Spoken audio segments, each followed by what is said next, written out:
Hello everyone, I am back with another new concept today. The concept that we are going to learn today is about yet.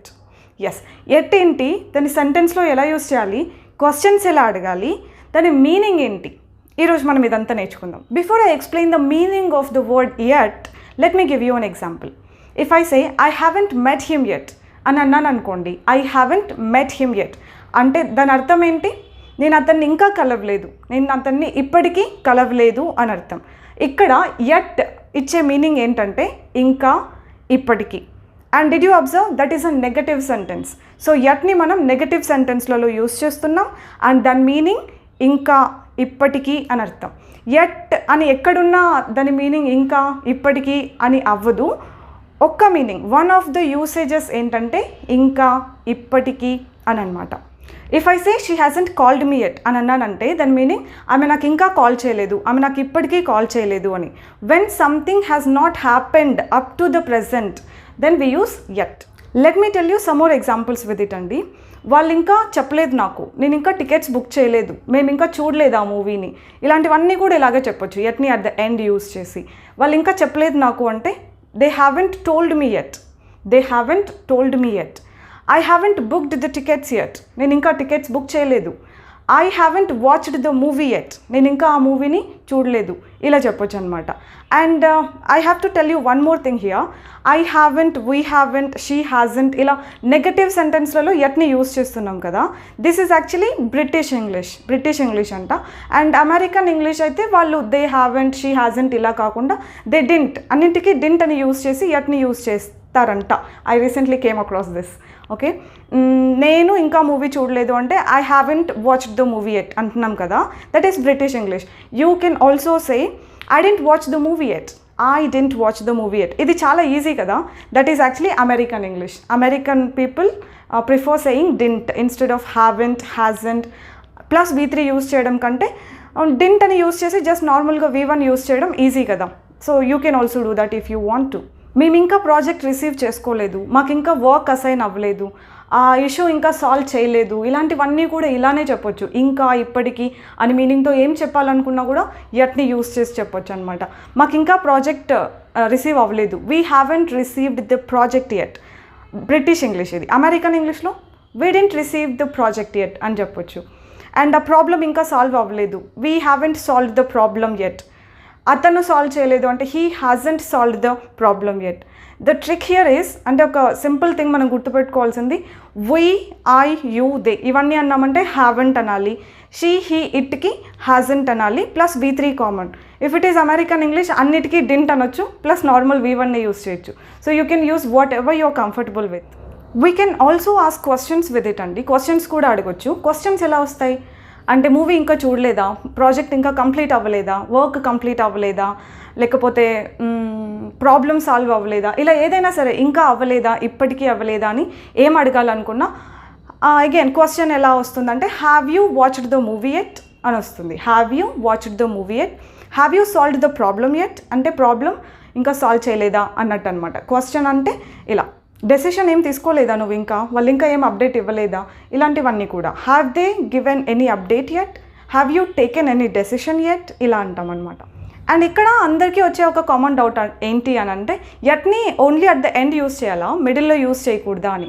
అంటే he hasn't received the salary yet అంటే అతను salary ఇంకా receive చేసుకోలేదు. ఆ యట్ని only at the end use చేయాలా, మిడిల్లో use చేయకూడదు అంటే మిడిల్లో కూడా యూస్ చేయొచ్చు. He hasn't yet received the salary is also okay.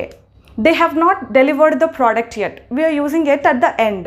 They have not yet delivered the product, we are using yet at the in the middle of the sentence. Difference enti ante using yet in the middle of the sentence is formal. You would probably hear it when a higher authority is saying that. This is one of the usages of yet andi. మీరు observe చేశారా, yetని present perfect tense లో use చేస్తున్నాం. ఒక sentence present perfect tense లో ఉందని ఎలా identify చేస్తాం? Have, has ఉండి ప్లస్ V3 ఉంది అంటే కనుక అది ప్రజెంట్ పర్ఫెక్ట్ టెన్స్ అని అర్థం. ఓకే, మనం ప్రజెంట్ పర్ఫెక్ట్ టెన్స్లో ఈ యట్ని యూస్ చేస్తున్నాం. బ్రిటిష్ ఇంగ్లీష్ అయితే, అమెరికన్ ఇంగ్లీష్ అయితే simple past tense, did plus V1 simple past టెన్స్లో యూస్ చేస్తున్నాం. So let's see another usage of yet now.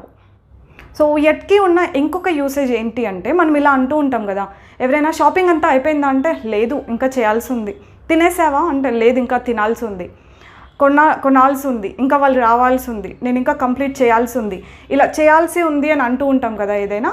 అప్పుడు మనం యట్ టు అని యూజ్ చేస్తామన్నమాట. యట్ కాదు, యట్ టు. మనం ప్రొనౌన్సియేట్ చేసేటప్పుడు సెంటెన్సెస్లో చెప్పేటప్పుడు యట్ టు అనకూడదు, యట్ టు అని వస్తుంది. Let's see some examples with that. So క్యాజువల్గా ఎవరైనా అయిపోయిందా వర్క్ అని అడిగితే లేదు ఇంకా కంప్లీట్ చేయాల్సి ఉంది అంటాం కదా, అలా చేయాల్సి ఉంది అని చెప్పాలనుకున్నప్పుడు యట్ టు అని యూజ్ చేయాలి. I'm yet to complete this work అని చెప్పాలి. I'm yet to complete the work, anything is fine. I'm yet to complete this work. ఇక్కడ మనం హెల్పింగ్ వర్బ్స్ని యూజ్ చేస్తాం. ఈజ్, యామ్, ఆర్ వీటిని యూజ్ చేయాలి. నేను ఇంకా వెళ్ళాల్సి ఉంది, ఐఎమ్ యట్ టు గో. ఇంకా నేర్చుకోవాల్సి ఉంది అంటే ఇంకా నేర్చుకోలేదు, నేర్చుకోవాలి. I'm yet to learn so many things. Start చేసావా అంతా అయిపోయిందా అంటే no I'm yet to start అంటే ఇంకా స్టార్ట్ చేయాల్సి ఉంది. వంట అయిపోయిందా? No she's yet to cook అంటే ఆమె ఇంకా కుక్ చేయాల్సి ఉంది. ఏదైనా చేయాల్సి ఉంది అనాలంటే యట్ టు అని యూజ్ చేయొచ్చు. హెల్పింగ్ వర్బ్స్ ఉండాలి. My time is yet to come, my turn is yet to come అంటే నా టైం ఇంకా రావాల్సి ఉంది, నా టైం రాలేదు ఇంకా రావాల్సి ఉంది అని. You are yet to see so many wonders, ఇంకా నువ్వు చాలా అద్భుతాలు చూడాల్సి ఉంది. You are yet to see so much of life, నువ్వు ఇంకా చాలా లైఫ్ చూడాల్సి ఉంది. This is another usage of yet. ఇంకొక యూసేజ్ చెప్తాను, అదేంటంటే యట్ని బట్కి బదులుగా కూడా యూస్ చేస్తామన్నమాట. అంటే బట్ ఇచ్చే మీనింగ్ యట్ ఇస్తుంది కొన్ని సెంటెన్సెస్లో. Let's see what the sentences are. See these examples. He has retired yet he continues to work అంటే అతను రిటైర్డ్ అయ్యాడు కానీ వర్క్ కంటిన్యూ చేస్తున్నాడు అని. కానీ అంటే బట్ అనన్న మీనింగ్ తోటి కూడా మనం యట్ని యూస్ చేస్తున్నాం అనమాట. He is my enemy yet I admire him అంటే అతను నా ఎనిమీనే కానీ అతన్ని అడ్మైర్ చేస్తాను అంటే పొగుడుతాను, మెచ్చుకుంటాను అన్నట్టు. కానీ అన్న మీనింగ్ తోటి యట్ని యూస్ చేస్తున్నాం కదా ఇక్కడ. అతను చాలా రిచ్ కానీ డబ్బులు ఖర్చు పెట్టాడు.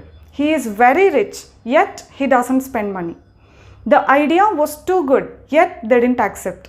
ఐడియా చాలా బాగుంది కానీ యాక్సెప్ట్ చేయలేదు. చూసారా, యట్ అంటే కానీ అన్న మీనింగ్ తోటి అనమాట. Something went wrong yet they told us that everything was okay అంటే ఏదో జరిగింది కానీ వాళ్ళంతా ఓకే అన్నట్టు చెప్పారు. She could have done anything yet she did nothing అంటే ఆమె ఏమైనా చేసుండొచ్చు కానీ ఏం చేయలేదు. She could have done anything అంటే ఆమె ఏమైనా చేసుండొచ్చు, పాసిబిలిటీ వాజ్ దేర్ కానీ ఆమె ఏం చేయలేదు అని. But she don't do anything అని. చూసారా, యట్ అంటే బట్ అన్న మీనింగ్ తోటి ఈ సెంటెన్సెస్ ఉన్నాయి. So here I have covered a few things that we need to know with it. We have so many things, ఇంకా చాలా ఉన్నాయి తెలుసుకోవాలంటే యట్ గురించి. బట్ అన్నీ తెలుసుకొని కన్ఫ్యూజ్ అయ్యి ఏది యూజ్ చేయకపోవడం కంటే కొన్ని మనకు అవసరమైనవి తెలుసుకొని అదే యూజ్ చేయడం better. If you ask me that's what I would say and that's what I do. నేను చేసేది కూడా అదే.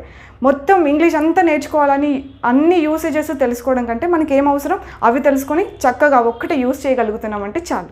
What we have learned is enough to speak basic English అండి. ఇంతవరకు నేర్చుకున్నవి జస్ట్ ప్రాక్టీస్ చేయండి సరిపోతుంది. ఇంకా కొన్ని వర్బ్స్ యాడ్ చేసి వేరే సెంటెన్సెస్ ఫామ్ చేయడానికి ట్రై చేయండి. That is more than enough.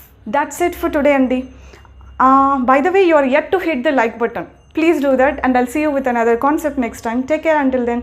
Keep learning, keep practicing. Bye bye.